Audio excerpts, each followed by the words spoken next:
पूर्व केंद्रीय मंत्री और हजारीबाग सांसद जयंत सिन्हा ने भाजपा प्रदेश कार्यालय में प्रेस वार्ता को संबोधित करते हुए कहा, यह समय बजट सत्र का होता है और झारखंड में भी बहुत जल्द बजट सत्र प्रारंभ हो जाएगा।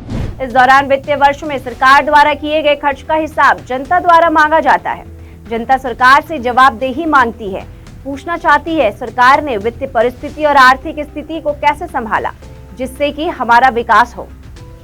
राज्य सरकार द्वारा वित्तीय वर्ष 2021-22 में 91,270 करोड़ रुपए बजट सदन में पेश किया गया था। वार्षिक बजट को ही सामने रखकर खर्च का हिसाब किताब देखें तो सरकार अब तक 43.2% ही खर्च कर पाई है। वहीं उन्होंने कहा कि झारखंड सरकार के पास अपार साधन है लेकिन खर्च करने की सही नीयत नहीं। मैं साफ झारखंड सरकार से पूछना चाहूंगा, आप बजट की तैयारी कर रहे हैं। रामेश्वर उरांव जी माननीय वित्त मंत्री हैं झारखंड के। मैं उरांव जी से और हेमंत सोरेन जी से पूछना चाहूंगा कि जब केंद्र सरकार के द्वारा आपको 1 लाख करोड़ का प्रावधान है, आप इसका सदुपयोग कैसे करिएगा। और ये सदुपयोग अभी तक तो साथियों नहीं हो पाया। विकास के काम आज के समय झारखंड पे ठप पड़े हैं और मैं आपका ध्यान आकर्षित कराना चाहता हूं कैपिटल एक्सपेंडिचर पे। अभी जो बजट माननीय वित्त मंत्री जी ने प्रस्तुत किया और इस पे माननीय प्रधानमंत्री जी ने भी लंबा हम लोगों को समझाया है कि इसमें कैपिटल एक्सपेंडिचर पे प्राथमिकता दी गई। कैपिटल एक्सपेंडिचर यानी कि निवेश। जब हम सड़क बनाते हैं, पुल बनाते हैं, कोई बिल्डिंग बनती है या हम लोग किसानों के लिए कोल्ड स्टोरेज का प्रावधान करते हैं, ये सब निवेश होते हैं। और जब निवेश होता है, कैपिटल एक्सपेंडिचर होता है, तब हमारी आर्थिक स्थिति को बहुत जबरदस्त योगदान मिलता है। यानी इसका मल्टीप्लायर इफेक्ट जो होता है वो 1 रुपए का 3 गुना होता है। अगर आप 1 रुपए एस्टैब्लिशमेंट एक्सपेंडिचर में लोगों के तनख्वाह वगैरह में दे दें तो उसका प्रभाव अर्थव्यवस्था में 1 रुपए का होता है। लेकिन जब आप निवेश करते हैं, आप एक सड़क बनाते हैं, एक पुल बनाते हैं, कोल्ड स्टोरेज बनाते हैं, स्वास्थ्य की सेवाएं देते हैं, स्वास्थ्य का इंफ्रास्ट्रक्चर आप बनाते हैं, अस्पताल बनाते हैं, तो 1 रुपए का प्रभाव सिर्फ 1 रुपए नहीं होता है, वो बढ़ते बढ़ते 3 रुपए का उसका प्रभाव होता है। ये इकोनॉमिक मल्टीप्लायर कैपिटल एक्सपेंडिचर का होता है। लेकिन दुखद बात कि इस सरकार में जो उनका पहला बजट था और दूसरा बजट है, इसमें कैपिटल एक्सपेंडिचर को कम करते किया जा रहा है, जब और राज्यों में और भारत सरकार में कैपिटल एक्सपेंडिचर को बढ़ावा दिया जा रहा है। झारखंड में कैपिटल एक्सपेंडिचर को कम करने लगे हैं हम लोग। और जहां हमारे पड़ोसी राज्य हैं वो 19-20% खर्च कर रहे हैं कैपिटल एक्सपेंडिचर पे, हम लोग कैपिटल एक्सपेंडिचर पे सिर्फ 17% खर्च कर रहे हैं। और 2% बहुत होता है। जब 90,000 करोड़ का आपका बजट है तो 2% का महत्व हुआ, यानी कि 1800 करोड़। 1800 करोड़ में बहुत कुछ काम हो सकता है। अभी हम भदानी नगर में थे, जो हम लोगों का एक क्षेत्र है रामगढ़ में।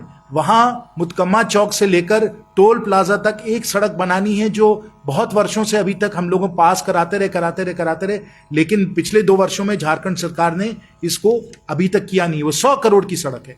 वो 100 करोड़ की सड़क बन जाएगी। जो मैंने कहा कि हम लोगों को कैपिटल एक्सपेंडिचर करना है, वो 100 करोड़ की अगर सड़क बनेगी तो जनता को इतना लाभ होगा, यातायात को और लोगों के बिजनेस में, लोगों के व्यापार में इतना फायदा होगा कि हम उसकी कल्पना नहीं कर सकते हैं। लेकिन ऐसी जब सड़कें नहीं बनेंगी, कैपिटल एक्सपेंडिचर नहीं होगा, तो हम लोगों को इसमें लाभ नहीं मिलेगा, इसका इकोनॉमिक मल्टीप्लायर नहीं दिखेगा। और साथ अगर हम लोग आंकड़े देखें कि जो सामाजिक कल्याण में हम लोगों को खर्चा करना हो, चाहे वो स्वास्थ्य हो, जिसमें हम लोग आज के समय, आप सबको मालूम है कि झारखंड सरकार स्वास्थ्य के विषय में कितने पीछे है। स्वास्थ्य में आज हम लोग 19 जो बड़े राज्यों में हैं, उनमें से हम 13वीं स्थान पे हैं। स्वास्थ्य में 19 बड़े राज्यों में झारखंड आज के समय 13वीं स्थान में है, क्योंकि स्वास्थ्य पे कोई निवेश नहीं हो रहा है। महिला और बाल विकास की अगर हम बात करें, वहां केंद्र सरकार से 75,000 करोड़ दिया गया था। अभी तक राज्य सरकार ने सिर्फ 22 करोड़ इसका खर्चा किया है इस वित्तीय वर्ष में। कृषि क्षेत्र में अगर मैं आपको उसके बारे में बताऊं कि जहां राज्य सरकार को पैसे मिल रहे हैं केंद्र सरकार से, वो पैसे खर्च हो ही नहीं पा रहे हैं। ग्रामीण विकास में, मनरेगा में जो आपको 900 करोड़ मिले हैं, उसमें से जो ऑडिट हुआ है पता चला है कि 75% इस 900 करोड़ में इसमें ढांडलेबाजी हुई है। पेयजल और स्वच्छता में जहां खर्चा होना है, ये सब आंकड़े आपको मैं दूंगा। आप नजर अगर आप देखें कि ये सब जो सामाजिक कल्याण के जो क्षेत्र हैं, इन सब जगह जो सही खर्चा होना चाहिए वो खर्चा नहीं हो रहा। अंत में मैं आपको बिजली के बारे में बताना चाहता हूं। जो डीवीसी कमांड एरिया में जो हमारे जो जिले हैं, उनको 2 महीने ऐसे त्रस्त किया गया क्योंकि बिजली का जो बकाया था वो दिया ही नहीं गया। हजारों करोड़ का बकाया है जो ये सरकार डीवीसी को नहीं दे रही है और डीवीसी का फिर सप्लाई नहीं हो पा रहा है। तो हम लोग 2-2.5 महीने एकदम अंधकार में रहें और जो सब इस राज्य के नेता हैं और मुख्य रूप से माननीय मुख्यमंत्री जी हैं, वो अपना चेहरा चमका रहे हैं और क्षेत्र को अंधेरे में डुबा रहे हैं। ये हालत आई हुई है क्योंकि आपके पास अपार साधन है, तब भी आप डीवीसी को बकाया देने को तैयार नहीं है। डीवीसी को बकाया नहीं देते हैं, डीवीसी को कोयला खरीदने की क्षमता नहीं होती है, बिजली का सप्लाई नहीं होता है। अब आप सोचिए, ना उद्योग चल सकता है, ना स्वास्थ्य की सेवाएं दी जा सकती हैं, ना शिक्षा को हम लोग दे सकते हैं। तो इस तरीके से हम लोग अंधकार में रह रहे हैं, हम अंधेरे में रह रहे हैं क्योंकि जो आपको वित्तीय, जो आपको सही तरीके से आपको संभालना चाहिए, आप नहीं संभाल रहे हैं। ये कुप्रबंधन के कारण आर्थिक व्यवस्था जो है और सबकी हालात जो है वो बिगड़ते चले जा रहे हैं।